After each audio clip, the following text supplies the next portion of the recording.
The year was 1944. The world was embroiled in the largest conflict it had ever known, World War II. For years, the Nazi war machine had held Europe captive under its brutal grip. But on the horizon, a storm was brewing, a day destined to change the course of history. That day was June 6, 1944, D-Day. The Normandy landings, codenamed Operation Overlord, marked the beginning of the end for Nazi Germany's domination of Europe. This massive amphibious assault saw Allied forces storm the beaches of Normandy, France, in a daring gamble to liberate Western Europe. The stakes were incredibly high. Failure was not an option. The success of D-Day was crucial for the Allied war effort. This is the story of that day. A day forever etched in the annals of history. A day of sacrifice, of bravery, and ultimately, of liberation. The road to D-Day was long and arduous, paved with meticulous planning and fraught with challenges. The idea of a cross-channel invasion to liberate Europe had been brewing for some time among Allied leaders. However, translating this vision into a concrete plan was a monumental task. It involved coordinating hundreds of thousands of troops, ships, and aircraft from multiple nations: the United States, Britain, Canada, and others. The logistics were staggering, requiring the assembly of a vast armada and the stockpiling of immense quantities of supplies. The beaches, chosen for their strategic location, presented their own set of obstacles: strong currents, unpredictable tides, and treacherous defenses erected by the Germans. Overcoming these challenges required ingenuity, collaboration, and unwavering resolve. The Allied planners painstakingly studied aerial photographs, maps, and intelligence reports to understand the terrain and German defenses. As the Allied forces prepared for the invasion, a crucial element of the plan was put into motion: deception. The Allies knew that maintaining the element of surprise was paramount to the success of D-Day. To achieve this, they embarked on an elaborate campaign of misinformation designed to mislead the Germans about the location, timing, and scale of the invasion.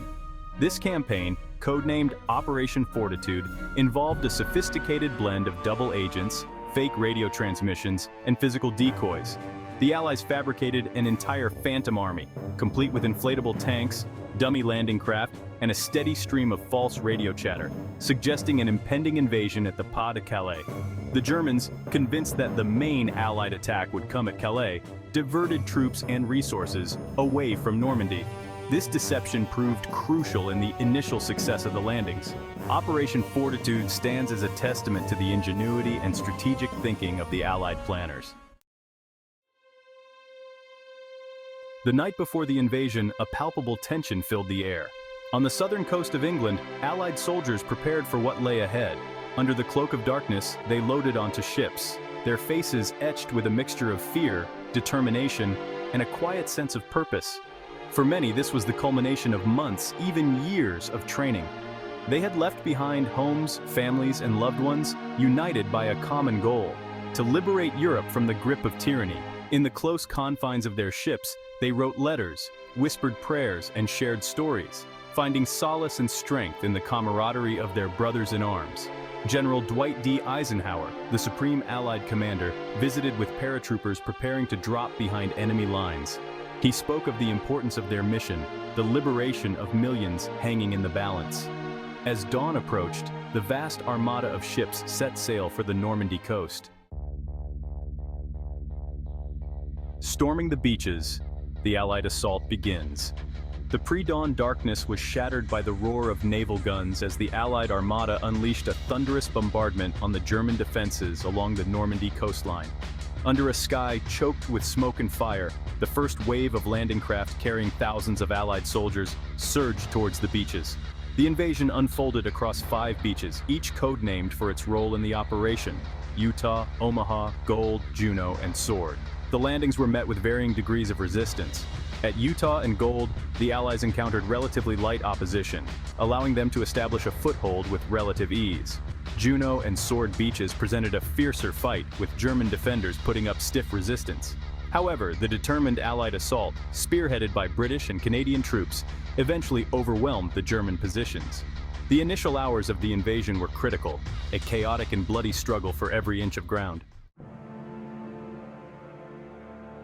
Omaha, a beach painted red. Among the 5 landing beaches, Omaha was designated to be the most heavily defended.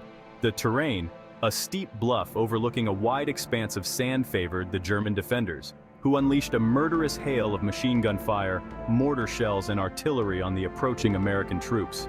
The first wave of American soldiers landing on Omaha Beach was met with a scene of unimaginable carnage. Men were cut down as soon as they left their landing craft, the water turning crimson with the blood of the fallen. Despite facing overwhelming odds and suffering heavy casualties, the American troops on Omaha displayed extraordinary courage and resilience. Small units, leaderless and disorganized, fought their way up the bluffs, taking out German positions one by one. Through sheer grit and determination, the Americans overcame the heavily fortified German defenses. The capture of Omaha, though bought at a terrible price, was a testament to the indomitable spirit of the American fighting man. Beyond the beaches, securing a foothold.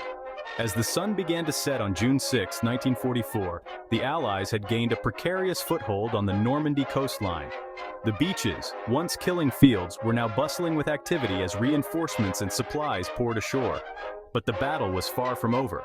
The next phase of the operation focused on pushing inland, linking up the beachheads, and establishing a secure perimeter. The Allied advance faced fierce resistance from German forces determined to drive the invaders back into the sea. Despite the challenges, the Allies gradually pushed inland, liberating towns and villages along the way. The French resistance, emboldened by the Allied arrival, rose up against their occupiers, providing valuable intelligence and disrupting German operations. Victory at a cost. The human price of freedom. The victory on D-Day and the subsequent liberation of France came at a tremendous cost. Thousands of Allied soldiers paid the ultimate sacrifice on the beaches and in the hedgerows of Normandy. The casualties on D-Day were staggering. Estimates vary, but it is believed that over 4,000 Allied soldiers were killed on that single day, with thousands more wounded or missing. Behind the front lines, medical personnel worked tirelessly to save lives. Their efforts often hampered by a shortage of supplies and the constant threat of enemy fire. The sheer number of casualties overwhelmed even the most seasoned medical teams. The human cost of war extended beyond the battlefield. French civilians caught in the crossfire also suffered heavy casualties. Turning the tide, the road to liberation. The successful Allied invasion of Normandy marked a turning point in World War II. It established a crucial second front in Western Europe, relieving pressure on the Soviet Union in the east and paving the way for the eventual defeat of Nazi Germany. Following the D-Day landings, the Allies fought their way across France, liberating Paris in August 1944. The German war machine, already stretched thin on multiple fronts, began to crumble. The liberation of France was a tremendous morale boost for the Allies and a crushing blow to German morale. The D-Day landings also had a profound impact on the course of the war in the Pacific. The success of D-Day was a testament to the combined might of the Allied forces, the bravery and sacrifice of the soldiers who fought, and the strategic brilliance of the operations planners. D-Day's legacy, remembrance, and reflection. Over 7 decades have passed since the momentous events of D-Day, yet its legacy continues to resonate deeply with the world. The beaches of Normandy stand as hallowed ground, a poignant reminder of the sacrifices made in the name of freedom and a testament to the enduring power of international cooperation. Today, numerous memorials and museums dot the Normandy coastline, preserving the memory of those who fought and died there. The Normandy American Cemetery and Memorial at Colville-sur-Mer, overlooking Omaha Beach, is a particularly moving tribute. Veterans of the Normandy campaign, now in their twilight years, make pilgrimages back to the beaches, their faces etched with a mixture of sorrow and pride. D-Day serves as a stark reminder of the fragility of peace and the importance of vigilance against tyranny and oppression. Conclusion: a day that shaped the world. D-Day, June 6, 1944, stands as a pivotal moment in human history. It was a day of immense sacrifice, of unwavering courage, and ultimately, of liberation. The Allied invasion of Normandy, a daring gamble that altered the course of World War II, serves as a lasting testament to the human spirit's ability to overcome even the most daunting challenges. The beaches of Normandy, once battle-scarred and soaked in the blood of heroes, now stand as symbols of hope and freedom. The legacy of D-Day extends far beyond the shores of France. It resonates in the hearts and minds of people worldwide. The story of D-Day is not just a tale of a bygone era, it is a timeless narrative of courage, sacrifice, and the enduring human spirit. If you found this video insightful, please like, share, and comment below. Don't forget to subscribe and hit the bell button for notifications. Subscribe to Lexipedia for more historical insights.